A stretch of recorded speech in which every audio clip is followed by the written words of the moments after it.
Once again in the class of water resource engineering. So we are learning the canals. So far we have seen what are the canals, what are the types of canals, their classifications, the parts of the canal system, then the losses in canal, as well as the canal lining, their purpose, aim, and the types, even what are the CD works that we have seen. Today we are going to see the canal regulatory work. I am Mr. S. Savule, Assistant Professor, Civil Engineering Department. So, canal regulation work. So, what is canal regulation work? The masonry structure constructed in or across the canal to regulate the discharge, full supply level, and the velocity in canal is called as a canal regulation work. It includes the head regulator, cross regulator, canal escape, canal fall, and rapids outlets.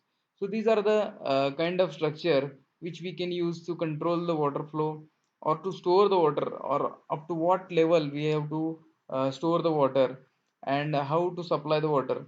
These are the small work, as we can see the CD bandaras and all those things somewhere around us. So these are the that kind of structures. So we'll see those things one by one. And the head regulator. In the distribution systems, canals are branched from the main canal to this point or junction to this point. The masonry structure constructed is called as a head regulator.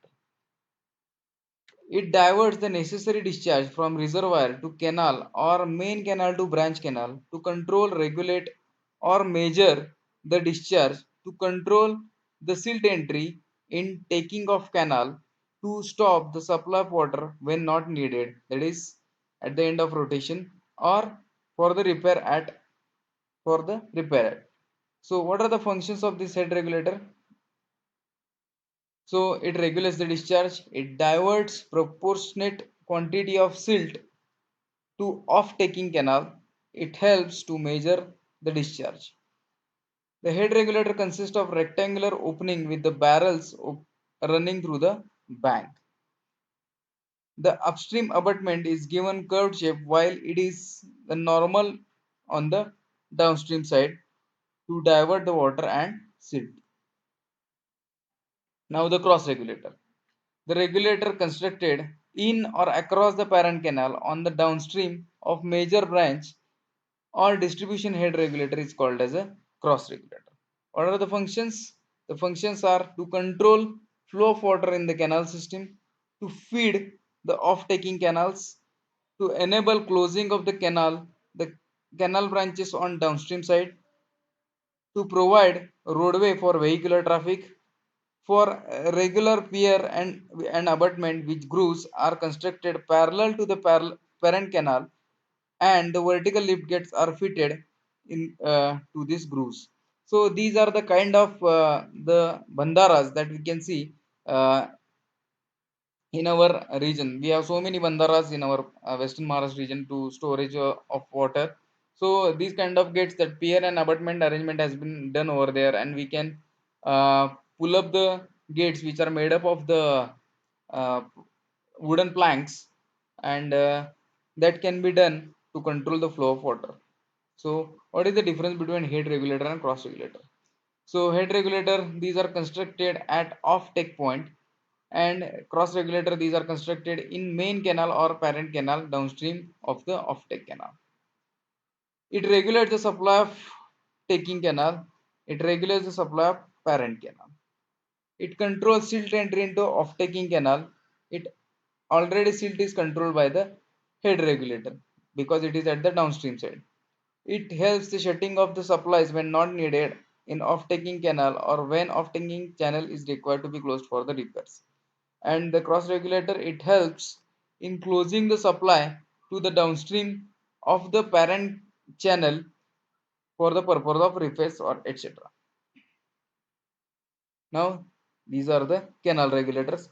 So here you can see these are the cross regulators and these are the head regulators. This is the off-take channel and this is the main channel. So here you can see, as we have the bandaras over here in our nearby places. So these are the abutment piers and these are the small gates. Here also you can see the cross regulator and the head regulator. So this is off taking canal. and this is the main canal. So here the cross regulator is there, and here the head regulator is there. So now the escapes. Irrigation structure constructed to escape excess of water from the canal to some natural drainage is called escape. These are located at 5 to 10 km along the major canal. Escape consists of the head wall parallel to the bank, it opening to allow the canal flow water through pipe and gate. The other end is attached to the west canal, which is lined for some distance, and this west canal takes discharge to the nearby valley, that is to the natural stream or something like that, natural drainage, etc. The escapes are provided at a distance depending upon the importance of canal. What is the necessity of the escapes? To remove the surplus water from the canal into some natural drain or nala. So if some excess water is there, we have to discharge that water to some natural drains, then to avoid the damage to the channel by the surplus water. So it is a kind of remedy for the surplus water, we to avoid the damage to main channel, then to provide the safety walls of the canal, then to save downstream section of the canal from the overflow of the banks. So these are the escapes. So here from the canal, there water is flowing towards some natural drainage or something like that. So the escapes are classified as one's covering escape, where provided in the head reaches of the main canal to scour out the deposited bed silt, the surplus escape providing to dispose of the surplus water from the canal, and tail escape to provide at the tail of the branch canal. So somewhere we have to end the branch canals. So these tail escapes has been provided over there. So here you can see these are the escapes. These are the main canal, and these are the escapes which are escaping the or removing the surplus water from the this particular canal. Then falls. If this lowering is achieved at one section vertically downward, the structure is called as a fall. Suppose if in canal the lowering is there, and we have to, it is something like this, we have to uh, change the level or the gradient, then this fall comes into the picture. Then rapid. If the lowering is achieved in small length by providing steep slope is called as a rapid or Q. So if suppose that lowering of water is at small length, then it is called as a rapid. Drop. If the vertical distance between upstream water level and downstream water level in canal is called as a drop. So upon what distance the water is falling, suppose this is falling from this much height, it is called as a drop of the that particular channel. Then these falls are classified into following types. First is ogee fall, second is vertical fall with cistern, then vertical stepped fall, trapezoidal notch fall, rapid fall. What are the purpose of these falls? To lower the canal bed level according to the slope of the ground, to maintain the design bed slope of the canal, to avoid heavy banking, to gives the consideration of economy in the cost of excavation of the channel. So these are the few things which or in that this case the fall will going to help us. Now canal falls and rapids.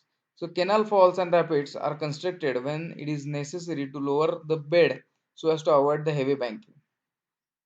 This situation occur when ground slope steeper than the bed gradient. The fall should be located in the downstream takeoff. So here you can see falls and rapids. So here this water is this bed or the bed level is low, and we have to take the water from this to this level. So here you can see this water falls from this side. This is the rapids, that is these are at short span, that's why it is called as a rapids. Now the canal outlets, it is a structure constructed to allow the water into field canals or ditches through which water is supplied to the water course. It may be used for measurement of discharge of supplied to the cultivator. The discharge should be less than 0.085 cumex. It plays an important role in the equal distribution of water. So what is the function? To admit the water into the from the distributor to the parent or parent canal to the field channel, that is in the fields, and to draw a proportionate quantity of silt. So what are the requirements of good canal outlet? So it should be simple in construction as well as in the maintenance. It should be cheap, strong and durable. It should draw proportionate water according to the discharge. It should not be easily tempered by cultivator to increase the water course, and it should draw a proportionate silt. So it is basically at the entrance of the field, and it should not be tempered by the farmer or the cultivator to increase the water flow. That care we need to take. Then what are the types of outlets? So the first is non-modular outlets, the second is semi-modular or fixed out flexible outlet, third is the modular outlet or rigid module. So here you can see these are the canal outlets. So these are the outlets over here, and this is the canal, so we can distribute the water from these outlets. So non-modular outlet. The discharge through non-modular outlets depend on the difference in water level of distributor and water course. The most commonly used types of the outlet is non-modular outlet, so also called as a pipe outlets. So these are the non-modular outlets. So water is flowing through these outlets to the water course. Now the semi-modular outlets or flexible outlets, the discharge in this outlet depend on the water level in the distributor only and is dependent on the water level in water course. So Kennedy's Venturi flume are the example of semi-modular type of outlet. The modular outlet or rigid module. The module is type of the structure which is specially designed to maintain discharge irrespective of the water level in the distributory and the water course. The Gibbs module is the best example of the modular type of outlet. So you can see the types of semi-module. So here you can see this is the Venturi flume, that is Kennedy's gauge. This is the canal and this is the, so we can measure the flow, and this is the Gibbs module. So this is the parent channel, inlet pipe, and water is flowing through like this to the field channel.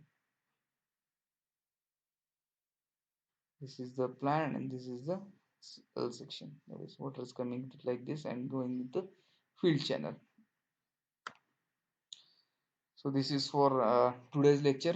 The references for today's lecture are slideshare.net in and the book by Book of Irrigation Engineering by S.K. Garg. Thank you.